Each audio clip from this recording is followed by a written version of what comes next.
the best person to tell us what exactly it is Mr. Satyanaryana, and during the course of this evening's chit-chat we shall figure this out. He's been a pioneer in the field of implementation of e-governance projects as early as the 90s. I remember many years ago, I was asked to compare a program called Boot It. It was on television, on one of the channels, and I rang up my mentor and I said to him, you know, I do travel shows, I've done beauty, fashion, fitness. Now they want me to do some computer education program on television. So should I refuse? Because I don't think it'll go with the image that one is developing. And he said to me, he said, is it something that will be on television? I said, yes. He said, are you being paid for it? I said, yes. He said, then you're doing it. I said, okay. And I went ahead and did it. Not realizing that it would be one of those things that I would just do once. The other programs have a repeat life because you can go on showing them. Till today, Namaste India is shown on aircrafts, and suddenly I want to duck because there is a much younger me running around.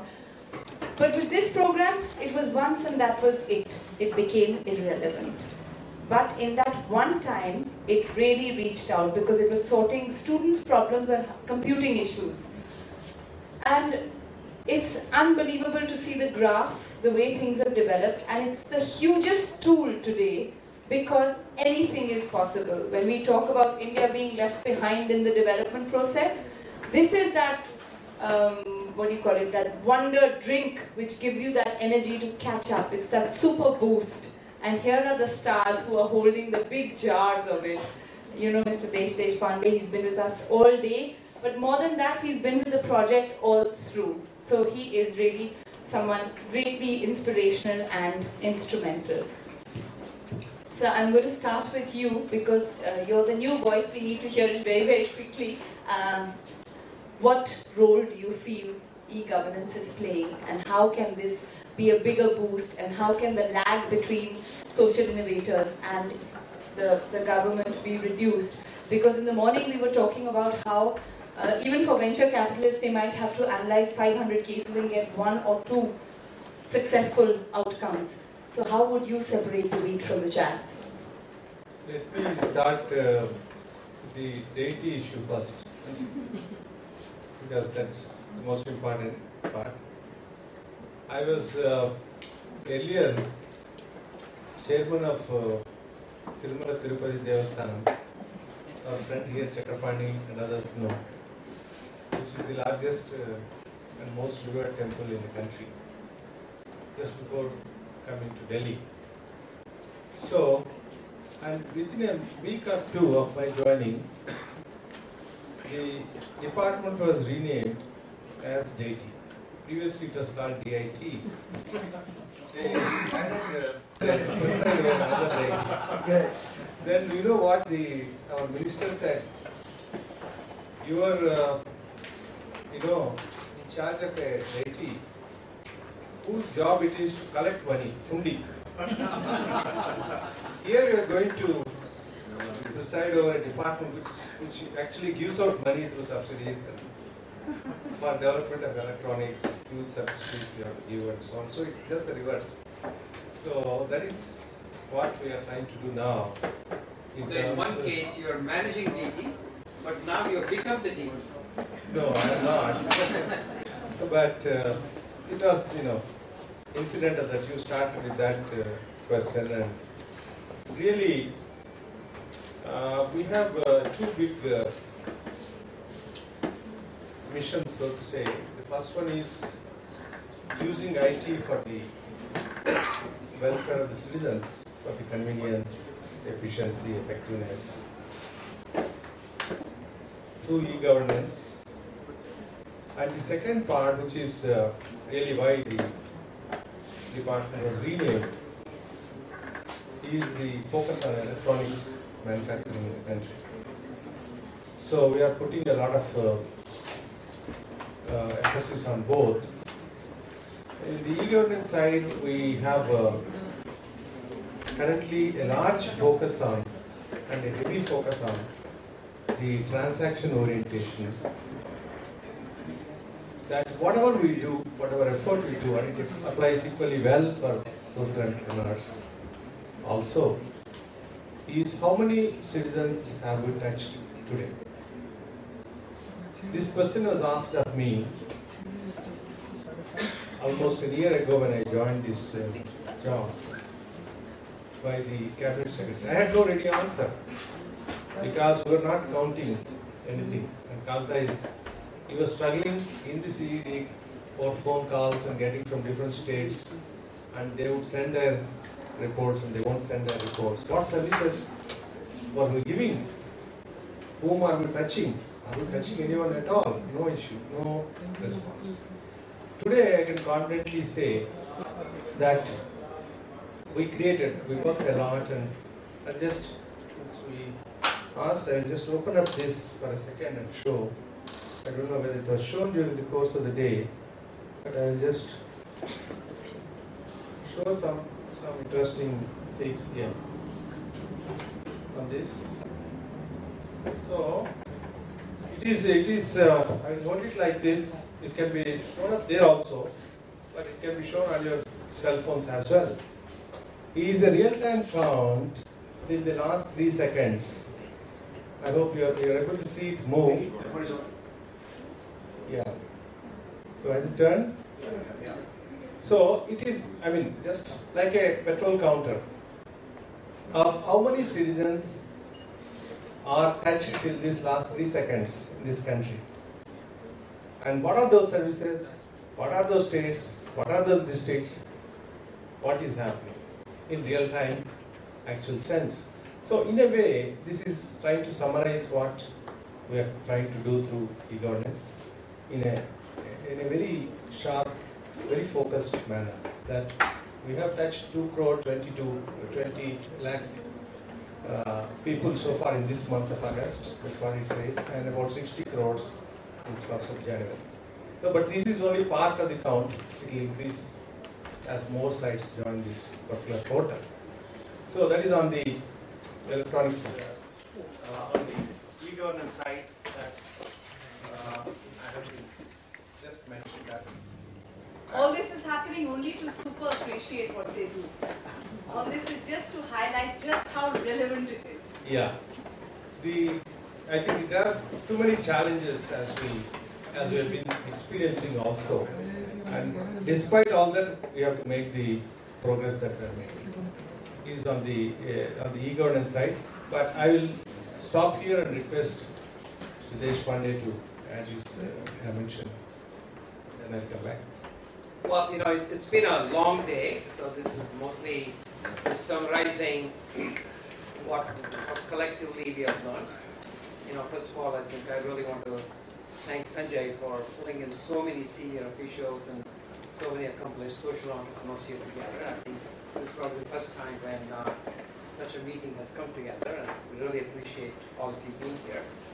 So I think, what were the takeaways for me? The takeaways were, I've never seen a non-profit where they've had an IAS officer as a mentor, right? A mentor, there's a lot of corporations, we try to bring and so on. And there's so many well-meaning senior IAS officers that if we can get them to be mentors for the social entrepreneurs, I think it's a huge plus, because I think as somebody pointed out, there's a lot of nuances in terms of how government works and what's important for them, what's not important for them, and so on. So you can get all those insights up front, as opposed to really distance yourself and then sort of start fighting against the system. So that was a big thing. I think having a similar conference, but where you can dig a little deeper in terms of, let's say, if you can put a panel together of 6 senior IAS officers of a certain domain, 6 leading social entrepreneurs, like corporate executives or whatever, and have maybe 10 social entrepreneurs present their ideas in terms of where they think they are they in stage 1, stage 2, stage 3, stage 4, wherever, and have the panel sort of really give them feedback, I think would be a huge value, because I think it's important for the social entrepreneurs to be validated by these people, the experts in both sides, and that will be, I think, a huge value for the social entrepreneurs, because I think Because right now, there's a lot of guessing. Because a social entrepreneur does not have a mechanism to go to somebody in the government and say, hey, where do you think I stand, right? Because most of the social entrepreneurs are trying to sell to the government that they should get the money. And so it would be nice if you can create a forum where they can actually get that input without having to talk to the officer who is in charge of that whole, deciding whether they take the money or not. So I think it's just the fact that you're bringing all these people together is very good stuff. And we need to build on it. And next time when people come together, I think you can focus two ways. One is geography, another one is domain. So that I think if you have people in the room where they're already working with each other in some ways, I think that will be more meaningful interaction because you're actually talking about specifics as opposed to sort of general. So those are the comments that I have. Yeah, just to say a couple of things and ideas. The success or the impact that the social entrepreneurs can make, I think depends on that delta value addition, how small that delta is. I think defining that delta precisely, and is it a value to common man and to those at the bottom of the pyramid, that is very important. What is that delta, however small it is? But the question is, how does it scale? What is the force multiplier? And how many such enterprises does it take to cover the whole country? And a whole lot of number of domains. These are the bigger questions I think we need to find answers for. You mentioned getting to the bottom of the pyramid, and one of the things that Ms. Pitroda said was innovation is not a hobby, it's got to be financially viable. When you assess a project to support or for partnership, how bad, how ugly is the word profit? Come again? When you are assessing a project as the government to support financially, to promote. Because what happens is, as a social entrepreneur, you have a social conscience. As an innovator, you need to have business sense. So when you see a plan and you see it scaling up, doing good and profiting, how bad is the view that they are going to profit to this degree? Is that the concern, or is the social impact of the whole project really the concern? I think my own impression is that an enterprise is not an enterprise unless it is making that, the delta of a surplus and is thereby sustainable, and there is an interest in keeping it going. So it's not an unacceptable terminology making a profit in the market, in the enterprise. Absolutely, that's not at all the yardstick by which projects are accepted or rejected. In fact, way back in 2003 or 4, I was heading as part of NIH a program called ICTD, ICT for Development, under UN sponsorship. About $25 million or so were handling. And we were evaluating a number of proposals across the country, and there it was again not the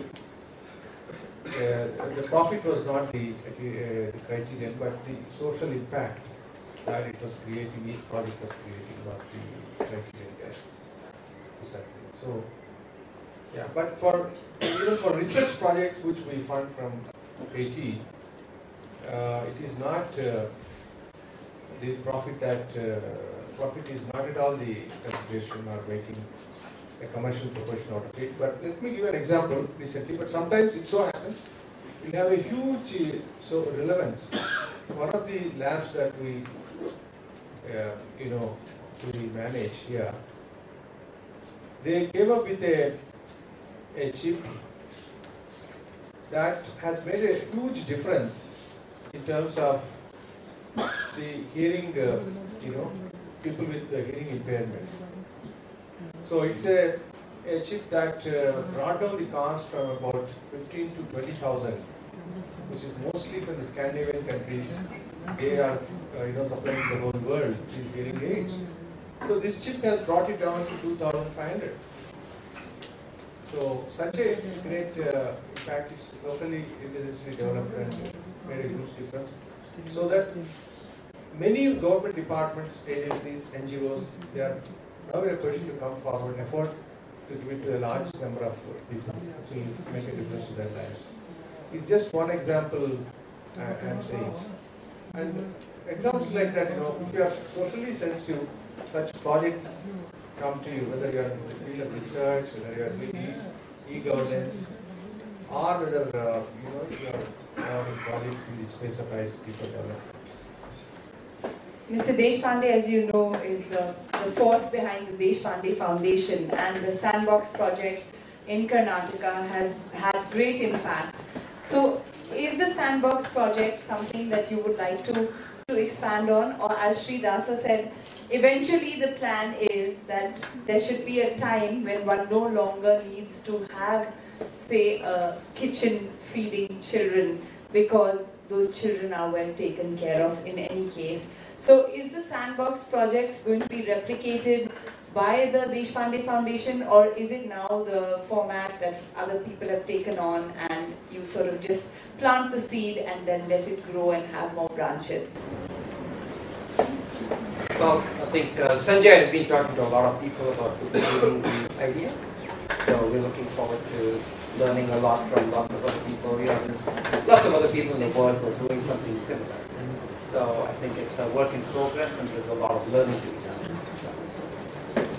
And in terms of scaling up, any few words of magical advice at this stage? Well, no, I think it's we've seen examples today of things that are scaled that are pretty magical, and in fact, they are some of the largest in the world.